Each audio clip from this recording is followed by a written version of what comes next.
Okay, so I have made a homemade sanding tool for the foam. This is just a metal top to a jar, and just popped a bunch of holes in it from the back side, and you see the little metal kind of protrudes forward, creates little barbs.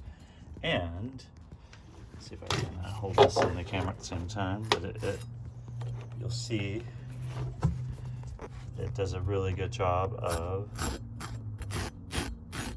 sanding down your surface. And be sure and wear a mask, and it's gonna get little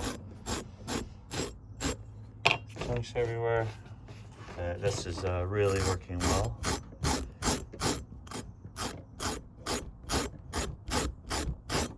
To get rid of some of the uneven surface. Yeah, that's great. Kind of pick some of it up. So yeah, if you're trimming with the scissors and other tools that might get old after a while, and have a little munch board. So yeah, just take your metal can lid, put it upside down, take a hole punch, and just pop.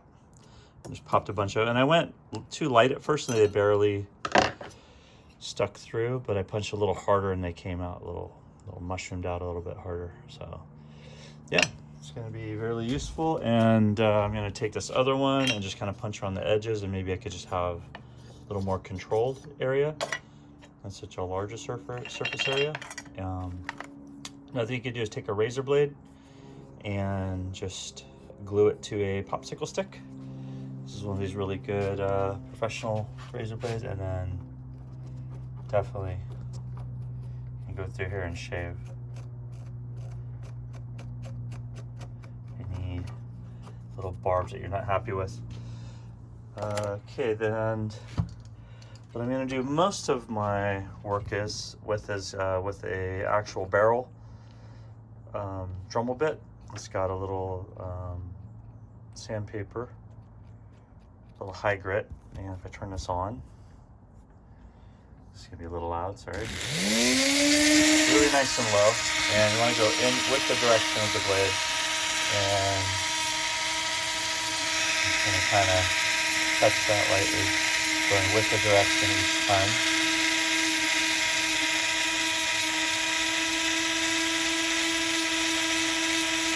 This works really well. Just gotta be careful, it'll catch on you. It'll take a little getting used to.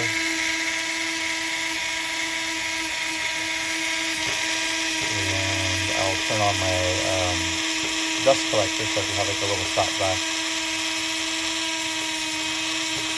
And that'll keep it from flying around too much.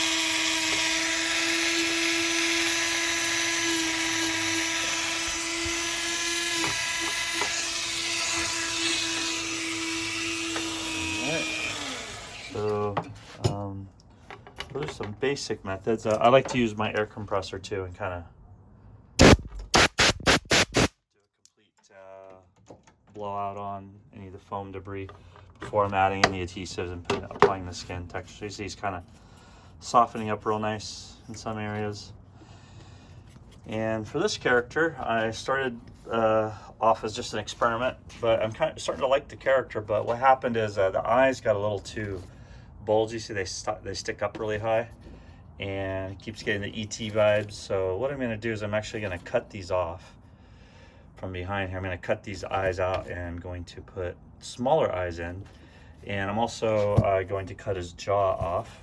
You can see at the bottom here, when I hinged it, I was going rather fast, and I hinged it way down here.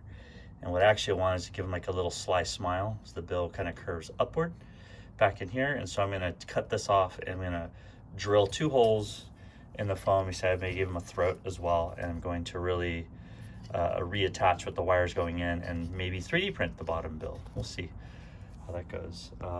For the hands and the claws, I have some metal spikes that I have from leatherworking. These are really cool. Just thinking of the Book of Life and some of those banditos in the film. They had kind of like mechanical parts and wooden parts and steel parts. But when I put it on here, they're really heavy. So it adds a lot of weight to the side of his hand. And so what I'm going to do is, I like the idea, But I'm actually going to cut with EVA foam. I'm going to cut the shapes that I want, so they'll be nice and lightweight. And then I'll put a little bit of the epoxy sculpt over the top of it for like a little hard shell, and then I can give it that metal polish and finish. But you can see it's got a pretty cool metal finish on there. I also am in the middle of making his hat. So here's his gonna be his dragon scale leather hat. So it has got 2 sheets that I carved out in a donut. So one on the top and one on the bottom. And then I put another rim around on the edge right here, and I cut. And with my leather working tool, has like a little wheel. I actually went in here and I put in like a little pattern to make it look like it is stitched already, although I'm not gonna see a stitch. You can see a wire sticking out in the middle. And what I did was, I took the, if I can grab this without dragging all the felt with it.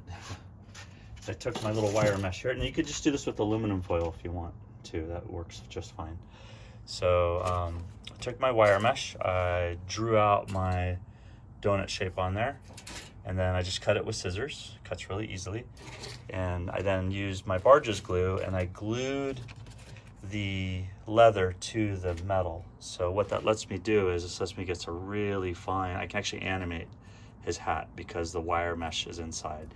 And not just that, but it also lets me really do cool shaping on there. So if I want to go in here to the front of the bill and I want to like bend this up and shape it, you see it'll actually keep that shape really well because the wire mesh is inside. So I'm going to do that. We're going to have a matching dragon leather scale. So his top hat is I'm gonna finish that off using the wire mesh. Also gonna give him little shoes. So we'll talk about the shoes a little bit. Maybe little partial fingerless gloves over maybe at least one of the hands. A belt around the waist. So I'll have the matching leather, shoes, glove, belt, hat, and then maybe some sort of like little semi-cloak. I'm also gonna add some suspenders. So I'm going to take the wheel of the Dremel here, and I'll show you how that's gonna work. So here's my little carbide cutoff blade right here. Sorry, I'm still shaky trying to do this. So I'm gonna actually go in here and cut the eyes out, and I'm gonna cut the bottom mouth off. I'm gonna reapply smaller eyes. That way his hat will fit on top of his head without his eyes. So right now the way his head's so flat with the eyes bulging up, his hat can only go like that, which tilts way back, and which for a top hat is not what I'm really going for. I guess I could have made it smaller too, but I think overall design wise I'll be happier with the smaller eyes. So we'll see you in the next video. I should have his eyes swapped out, and I'll be sanding down the epoxy to shape his bill a little more and get that little kind of sly smile up there and cut off the bottom jaw. All right, let's see how it turns out.